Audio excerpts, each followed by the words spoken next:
Inventory, inventory, inventory. That word has been the bane of my existence, of your existence in the last 4.5 years. I think that's the timeline that I'm going to put it in. It's been a definite problem for us, and it definitely is going to remain a problem for us. Now, people always ask, how do we measure inventory? This is the thing that kind of gets them. Because it's not necessarily just how many homes are on the market.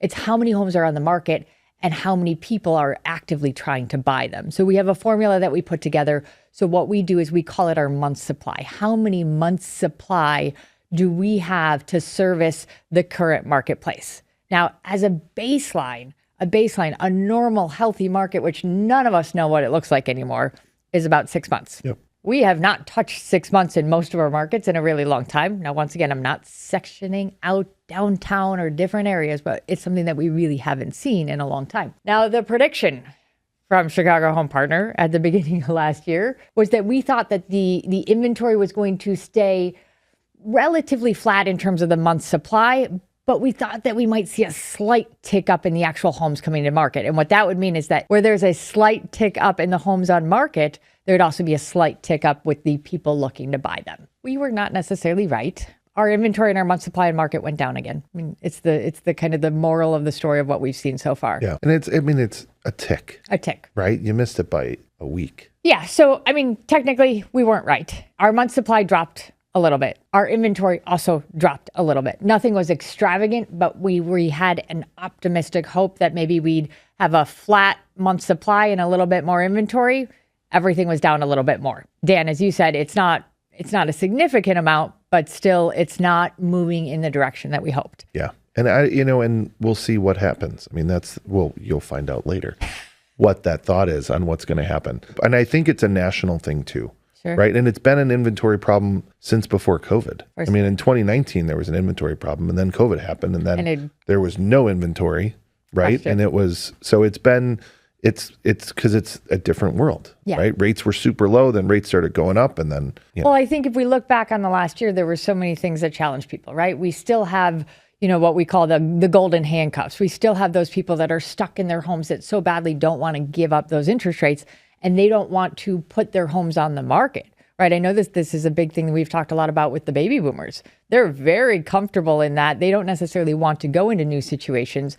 We have first-time buyers that need to move to a second home that, once again, they're probably the most sensitive to those numbers. I mean, we're seeing a lot of different things. And then on top of it, new construction is something that is just been fairly non-existent in our market, especially at certain levels, right? We're just not getting new construction. We're just not getting the inventory for a variety of reasons. Obviously, we'll touch a little bit on that when we kind of jump into what are we expecting for the next year. But if we look back on last year, we have that. Then all of a sudden throw in the election, which was just a little bit of a whirlwind. We saw a lot of mixed results with that. Right. Some expected, some not. It's the ongoing sentiment. It's the ongoing story.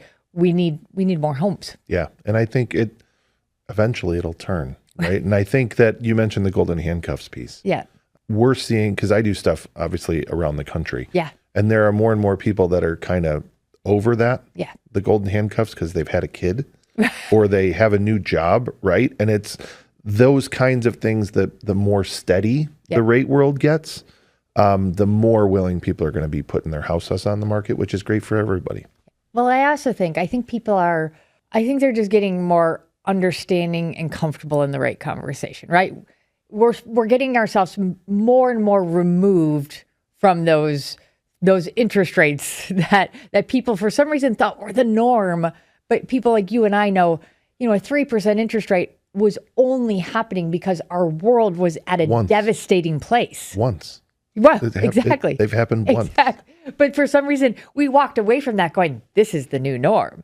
Now we're distancing ourselves from that enough that people realize that the 5 to 7% range is quite attractive and quite good. Yeah, and it used to be more of when you talk to people who want to move, it was almost like an angry discussion. Like, I'm not giving up 3.5. Right. And now it's like when I talk to people, I said, hey, by the way, the numbers don't have the same shape as they did back then.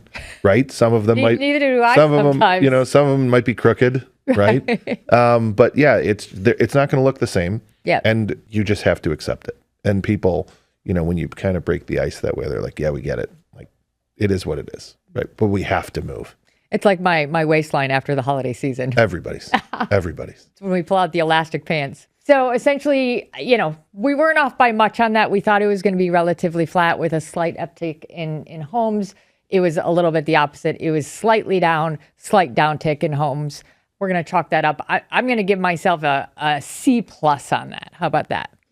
I'll give you a B minus. A B. You're so good to me, Dave. That's why we keep bringing you back.